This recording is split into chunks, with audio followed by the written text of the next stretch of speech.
Belajar di prodi masing-masing, kami sangat siap di prodi akidah filsafat untuk saling belajar untuk semakin meneguhkan akal sehat kita.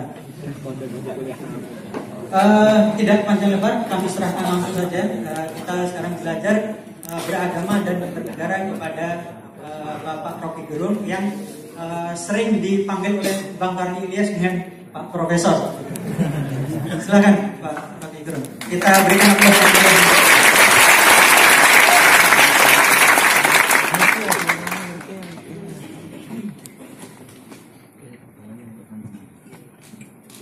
Ya, assalamualaikum warahmatullahi wabarakatuh. Selamat pagi, saudara-saudara semua.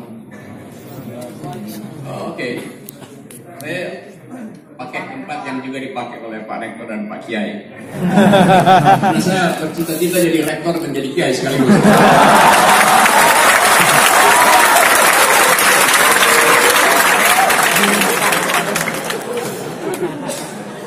Oke, Sivitas Akademika, teman-teman mahasiswa, para dosen, saya nggak mungkin menghindar dari undangan Gontor.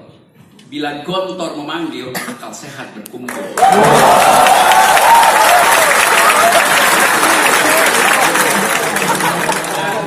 Seluruh the five speeds dari Gontor itu yang disebut sebagai sound mind, akal sehat, atau orang ringkas common sense, serenity, terus silo nggak bisa. What is the Aurelius Islamic brotherhood and freedom? Jadi sebetulnya investasi akal sehat itu terbaca, tersimpul dalam sinopsis the five spirits itu. Karena itu benar yang diterangkan tadi oleh Pak Rektor, Pak Kiai. Kuliah umum ini beragama dan bernegara secara rasional adalah ekspresi dari kebutuhan kita untuk mengaktifkan akal sehat.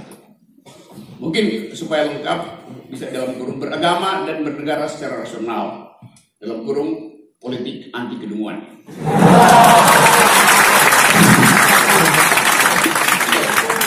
Keadaan kita seperti itu.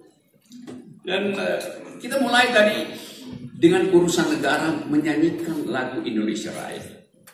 Itu lagu Mars, jadi ada gerak, keinginan untuk menempuh sesuatu, sifat dari lagu Mars. Lalu diikuti dengan himne pondokku, yang adalah meneduhkan. Himne selalu meneduhkan. Jadi dua aktivitas manusia ada di kampus ini. Gerak melalui Mars dan keteduhan melalui himne. Bahkan memilih istilah pondokku.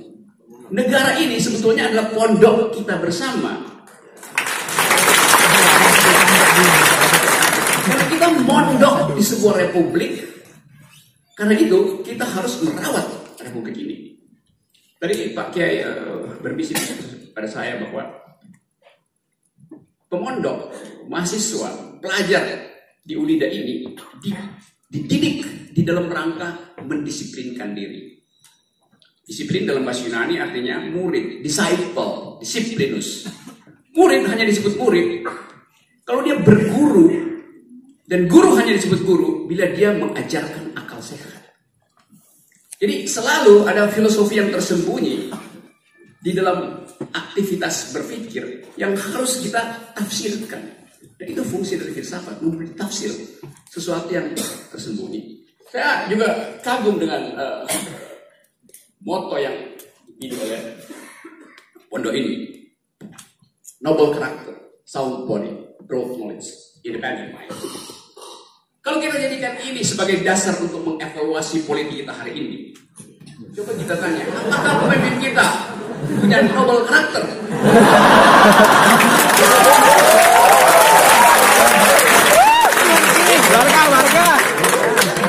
Ciri utama dari noble character adalah tidak berbohong.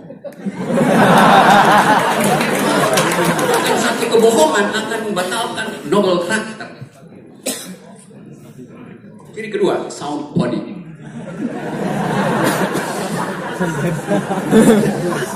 Tubuh yang bermutu tidak memerlukan pencitraan.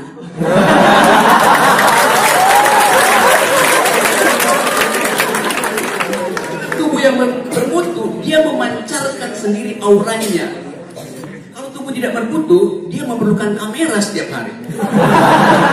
Selfie di semua tempat. Itu bukti bahwa there is no sound body. Broad knowledge. Seluruh pemimpin kita dari zaman kemerdekaan adalah pembaca buku. Karena itu dia punya broad knowledge, bukan pembaca komik.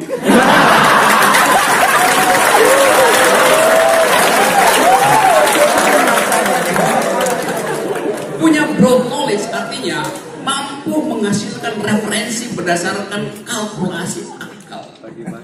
Orang yang punya referensi tidak memerlukan contekan. Yes, equal broad knowledge. Independent mind. Boneka tidak punya independent mind. Hanya manusia yang otentik yang bisa menghasilkan independent mind. Petugas partai tidak independen. Jadi filosofi ini fit and proper dengan keadaan kita hari ini. So, dia pakai bahasa Inggris. If you want to be one of the smartest Indonesian intellectual, then you have to be well prepared by equipping yourself with this kind of mottos: noble character, sound body, broad knowledge, independent mind.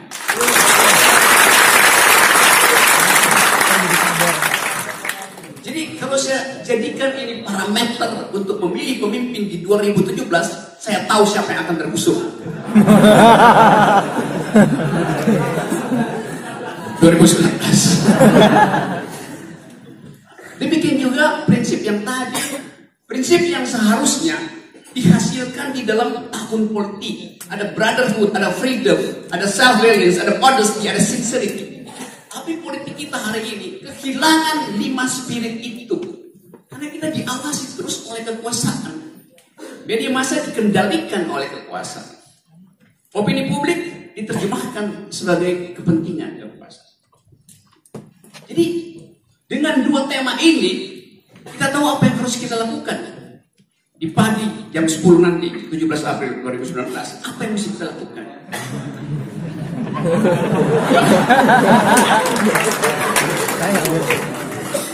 Ganti apa? Ya, aktifkan akal sehat. Tadi saya baca di depan ini satu phrasing yang juga sangat bagus bahwa sedekah bisa menghapus dosa. Seperti air memadamkan api, akal sehat bisa menghasilkan perubahan.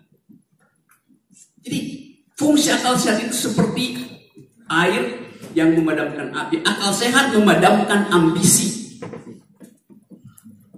Akal sehat akan menghapus kekeliruan politik selama 4 tahun ini. Jadi saya balik pada tema ini, beragama dan bernegara secara rasional.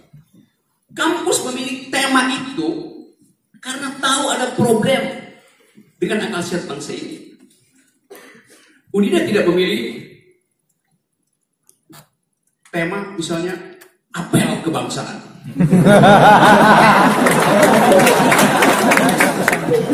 Tema apel kebangsaan sekaligus menunjukkan bahwa ada masalah dengan kebangsaan kita. Padahal yang bikin masalah dia juga. Terus yang mengumpulkan orang supaya apel dia juga.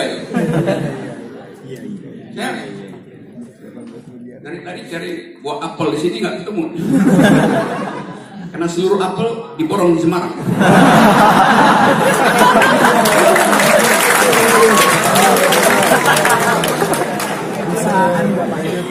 Apel itu bukan urusan demokrasi. Apel artinya berdiri siap dan menunggu perintah dari pemimpin upacara.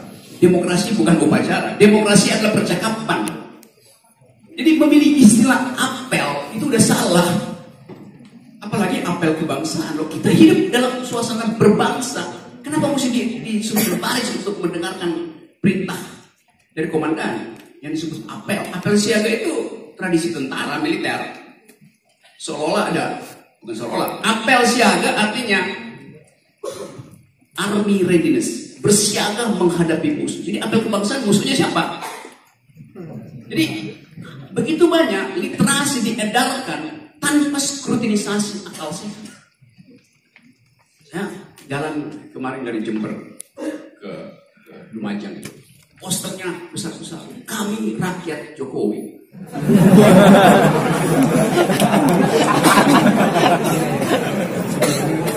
Lalu yang lain tuyul lah.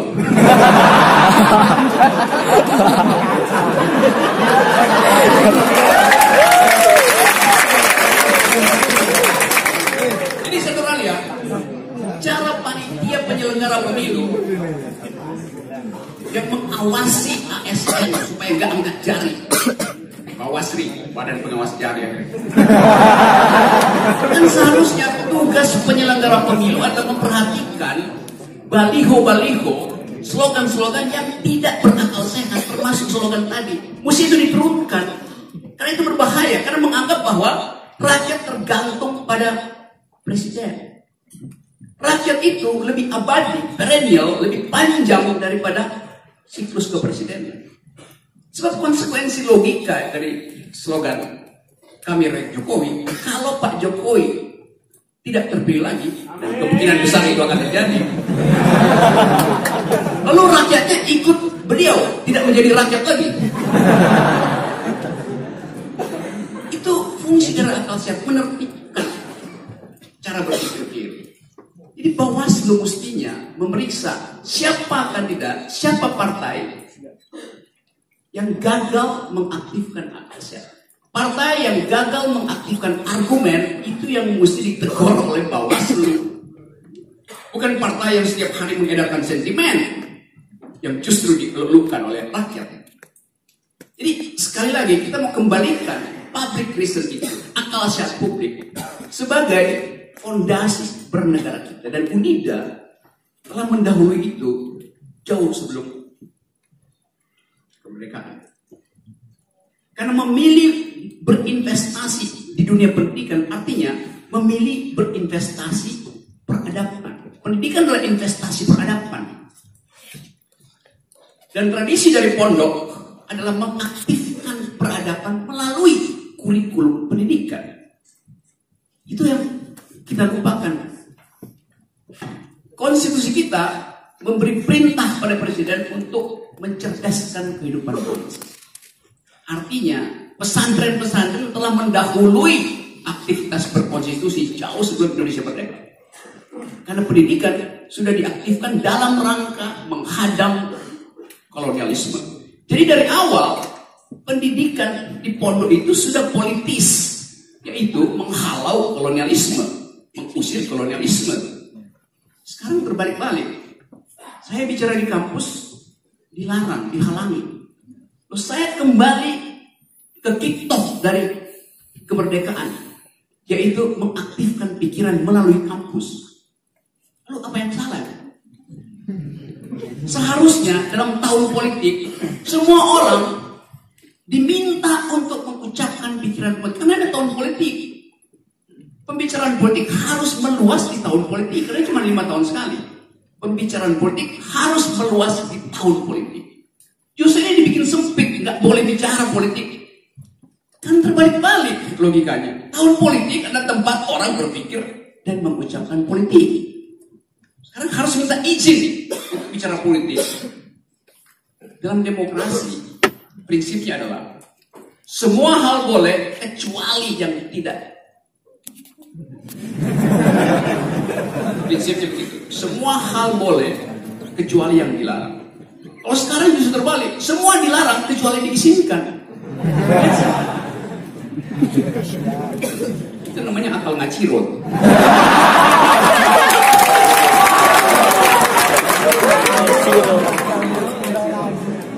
Jadi sekali lagi, fungsi akal sehat adalah mengulas akal-akalan kekuasaan. Hanya di dalam kontradiksi itu saya beredar di kampus-kampus. Tema beragama dan bernegara secara rasional. Saya belajar filsafat Islam mungkin 8 semester. Dulu saya berguru pada Profesor Harun Nasution, alirannya Mu'tazilah. Tapi dia lawan diskusi yang enak, karena dia datang dari institut pendidikan. Jadi apapun jalan pikiran, kalau diucapkan di forum akademis, tidak ada yang harus dikhawatirkan. Karena tidak mungkin forum akademis mensponsori kebohongan. Kalau di ILC saya ibul, kalau di sini saya pasti bicara jujur. Karena Anda adalah komunitas berpikir. Ini ada dapil akal sehat.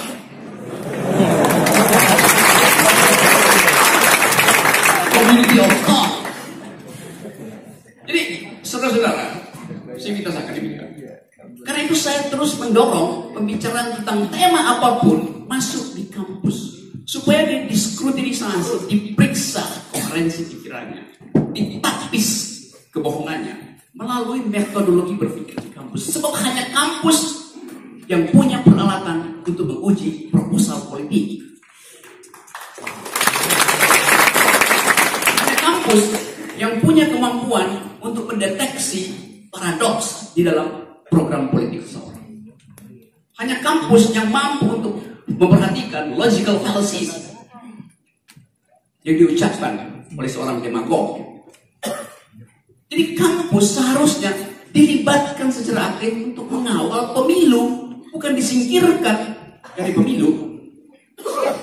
Kalau ada calon presiden punya pikiran visioner, dia harusnya minta diuji di kampus, bukan di panggung dangdut.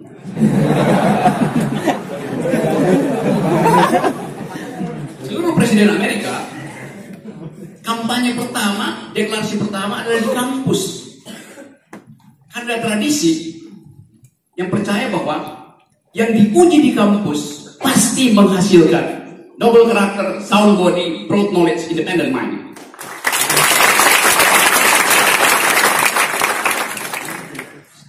Pemimpin kita takut masuk kampus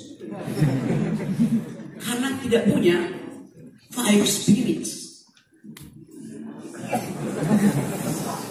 Padahal kita ingin agar supaya manusia Indonesia mengerti perspektif, tadi kata perspektif, perspektif dari calon presiden, perspektif dari potential leaders kita di masa depan. Dalam bahasa politik hari ini, visinya apa? Visi artinya kemampuan untuk mendeteksi kemungkinan terjadinya calamity di masa depan. Visi artinya kemampuan untuk menghasilkan politics of hope ke masa depan. Itu namanya visi. Mendeteksi kemungkinan kesalahan di masa depan, sekaligus memberi harapan pada publik bahwa dia mampu melewati kerumitan-kerumitan di masa depan. Dan itu membutuhkan broad knowledge, pengetahuan yang cukup lengkap. Jadi kalau dibilang apa itu popularitas, apa itu elektabilitas, yaitu bagian populer aja dari politik. Tapi inti dari politik adalah menghasilkan keadilan melalui konstruksi berpikir akal sehat. Ilmu politik dulu dianggap sebagai the highest of all sciences, ilmu yang tertinggi di antara ilmu-ilmu. Karena ilmu politik harus mendistribusikan keadilan, dan proyek distribusi keadilan itu rumit sekali. Karena menyangkut batin manusia yang tidak mungkin terbaca melalui statistik. Kalau kita mau baca keadilan sosial, kita tidak perlu membaca statistik. Karena dalam statistik banyak diselundupkan kebohongan. Keadilan sosial itu ada pada tatapan mata antar manusia. Saya tahu dia cemas karena dompetnya tinggal Rp5.000, padahal makan siangnya belum dia rencanakan, tinggal Rp5.000. Di situ saya tahu ada ketidakadilan. Kalau statistik berkali-kali saya terangkan, statistik itu adalah tempat penyelundupan kebohongan. Ya. Baru ini ada statistik yang mempromosikan bahwa kita tidak perlu takut kekurangan suplai listrik di sepanjang Jawa. Kita justru kelebihan suplai listrik di Pulau Jawa. Pertanyaannya, kapan dibangun power plant kok tiba-tiba kelebihan? Kalau ada rumah kos di Gontor, ada pemiliknya bilang, silahkan kos di tempat kami, karena kami kelebihan listrik. Kami punya 10 kamar, sekarang kelebihan listrik. Kita bertanya, kapan dia tambah daya? Yang terjadi adalah, dari 10 kamar itu, 9 mahasiswa berhenti karena nggak mampu bayar kos, sehingga kelebihan listrik. Itu logikanya. Demikian juga di Jawa. Kenapa terjadi kelebihan pasokan listrik? Karena industri-industri besar pemakai listrik tutup. Karena daya beli masyarakat tidak mampu lagi mengimbangi cost production mereka. Industrinya hengkang. Pergi ke Bangladesh. Jadi justru kelebihan listrik terjadi karena deindustrialisasi. Kita justru mesti sedih. Itu yang disebut sebagai logika akal sehat yang diselundupkan melalui statistik dalam upaya untuk membius akal publik. Dan itu hanya bisa dilakukan oleh orang yang tidak punya noble karakter. Karena dia sadar melakukan kebohongan. Jadi teman-teman semua, di ruangan ini kita berupaya untuk bertransaksi pikiran melalui kekuatan argumen. Karena kampus memang didesain untuk bertransaksi argumen. Argumen adalah currency of thought. Argumen adalah mata uang pikiran. Hanya mata uang itu yang bisa kita pertukarkan di dalam kampus. Dan argumen adalah posisi pertama dari akal sehat adalah berargumen. Dan itu kita peroleh secara gratis dari Yang Maha Kuasa. Argumen, akal sehat adalah fasilitas yang disediakan oleh Tuhan Yang Maha Kuasa agar supaya kita disebut sebagai animal rational. Kita disebut binatang yang berakal karena di atas kebinatangan kita mengaktifkan akal. Genus paling dekat dengan kita adalah binatang.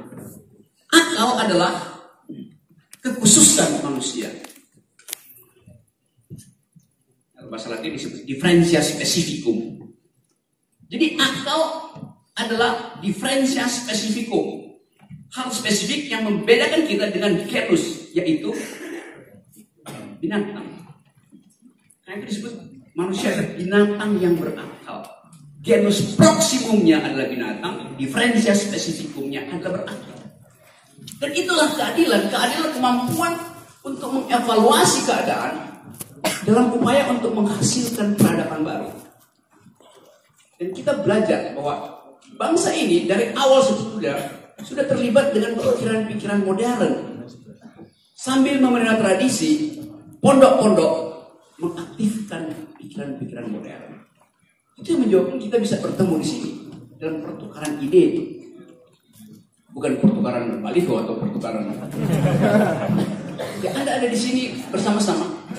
Baru sekarang saya mengerti mengapa orang mau bersusah payah. Tadi malam orang bersusah payah berkumpul di Universitas Muhammadiyah di Ponorogo sampai jam 10 malam. Padahal acaranya baru di-upload kira-kira sore hari. Orang datang ke situ bukan untuk menunggu berbaris menerima nasi bungkus, tapi untuk menunggu akal sehat diedarkan. Jadi ada demand, ada kebutuhan akal sehat. Tapi para pencaci saya mengatakan, apa yang Anda maksud dengan akal sehat? Saya bilang, Anda telah bertanya. Akal sehatnya sudah bergerak, sudah berjalan. Apa yang Anda bertanya? Sama seperti kalau dia tanya, apa itu dosa? Apa yang Anda tanya setiap hari Anda lakukan? Itu bohong sama. Saudara-saudara, kita diminta untuk menghasilkan ulang Indonesia yang berakal sehat. Menghasilkan ulang. Karena kita pernah punya itu di awal kemerdekaan oleh founding fathers. Founding fathers karena pada waktu itu belum ada mama. Semua. Tapi mereka semua berupaya untuk tukar tambah argumen di dalam setiap perdebatan politik. Bahkan konstitusi kita dihasilkan oleh pertengkaran pikiran bermutu di antara founding fathers. Dalam debat untuk menghasilkan undang-undang dasar. Ada yang mengusulkan supaya Indonesia kembali pada sistem kerajaan.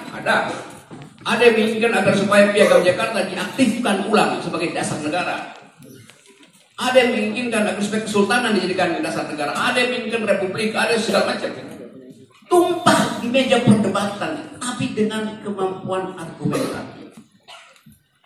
Siapakah para pemikir bangsa ini? Tidak semuanya berpendidikan tinggi. Mungkin 2-3 orang yang berpendidikan tinggi. Selebihnya adalah mereka yang membaca sendiri literatur dunia. Bahkan ada semacam kejujuran. Kalau Soekarno tidak paham tentang hubungan Islam dan demokrasi, dia akan pinjam bukunya Muhammad Natsir. Walaupun mereka berseberangan secara ideologi. Tapi Bung Karno akan bilang, besok kita akan berdebat ya. Kasih tahu referensinya Anda apa. Supaya fair perdebatan itu. Demikian misalnya Natsir pergi pada Muhammad Hatta untuk belajar tentang sosialisme Eropa misalnya. Supaya ada perdebatan yang setara di ruang pikiran. Kalau sekarang kita nggak lihat itu. Tidak ada tradisi pinjam meminjam buku. Bahkan pinjam komik aja dia nggak mau tuh. Jadi tradisi itu pernah ada di kita. Suasana akademis, suasana intelektual pernah ada di kita. Karena itu demokrasi bukan pemerintahan orang. Demokrasi adalah pemerintahan akal melalui pemerintahan orang.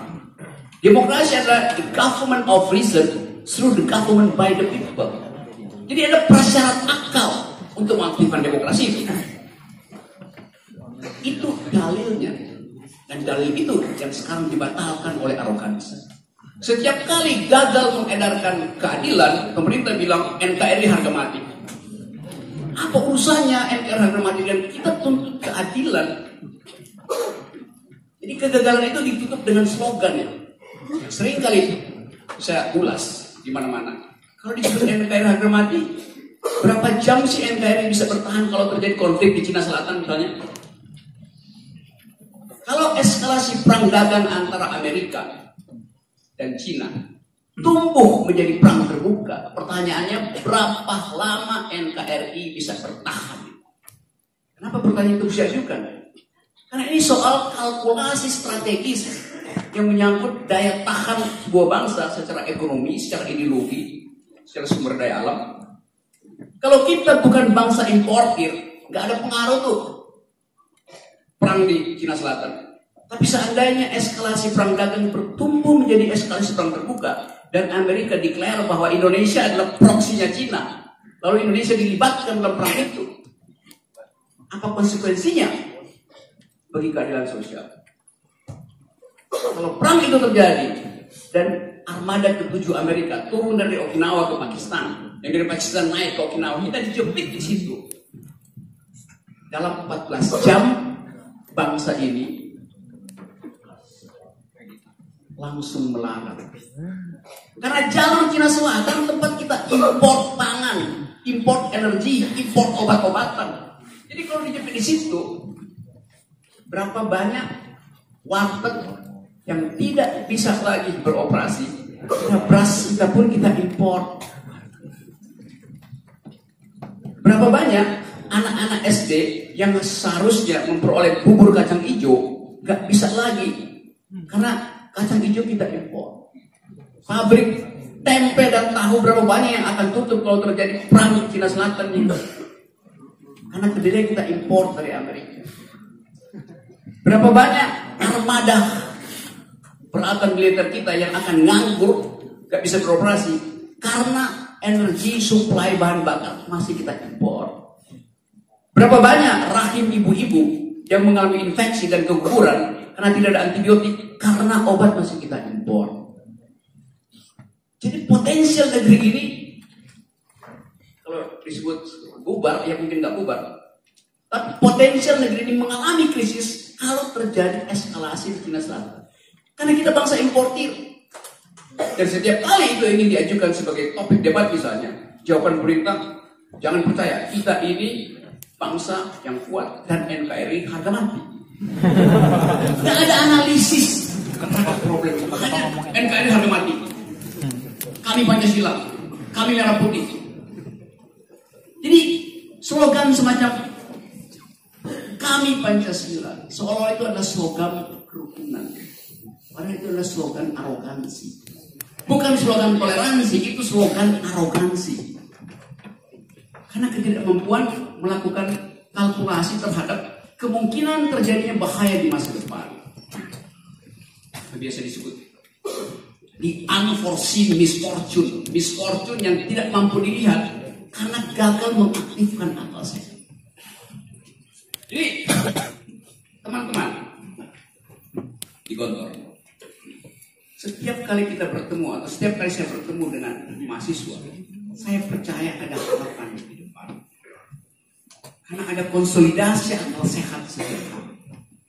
Ada peluang untuk menginvestasikan ulang akal pikiran itu sebagai fondasi kita berdua.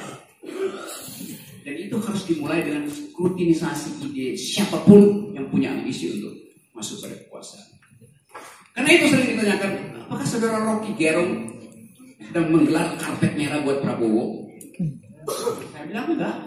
Bahkan 12 menit setelah dia dilantik, nanti saya akan kesini. Ya, saya tidak menggelar karpet merah buat Prabowo. Tugas akal sehat adalah menggulung karpet merah yang udah buntak di istana. Itu tugas akal sehat.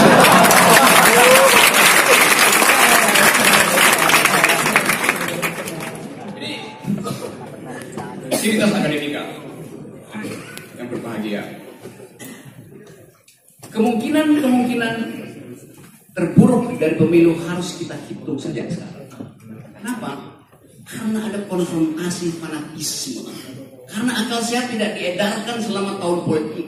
Dan itu berbahaya terhadap hasil pemilu. Kita mungkin berhasil mengganti kekuasaan. Tapi setelah itu, kalau kita tidak berhasil mengakrabkan ulang hubungan antara agama dan negara, maka kita gagal di dalam mengimplementasikan the 5 spirits dan motos dari kita. Karena itu, dari pondok ini saya menghimbau supaya kita mulai menghitung siapa alumni Unida, Yunto Gontor yang boleh kita minta untuk bersiap-siap bila terjadi ketegangan sosial politik menjelang atau setelah pemilu. Kita mesti hitung sejak sekarang. Potensi kecurangan semakin terbaca setiap hari. Keinginan untuk memanipulasi suara terasa di hampir semua aktivitas politik rejim. Karena pemerintah tidak berupaya untuk menghasilkan diskursus alternatif selain menang. Itu yang terjadi. Pekerjaan dari kantor kepresidenan setiap hari Selasa misalnya pagi-pagi udah rapat. Bukan untuk membicarakan masalah negara, tapi menentukan siapa yang akan dikirim ke ILC untuk membantah saya.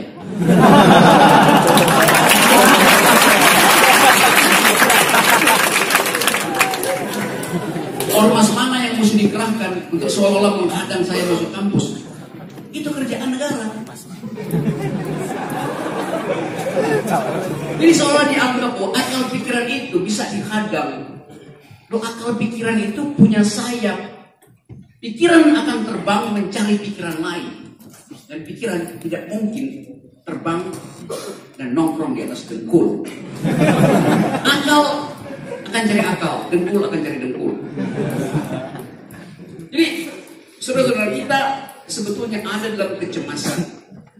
Kecemasan terhadap masa depan dari kemajemukan kita. Masa depan dari keadilan kita.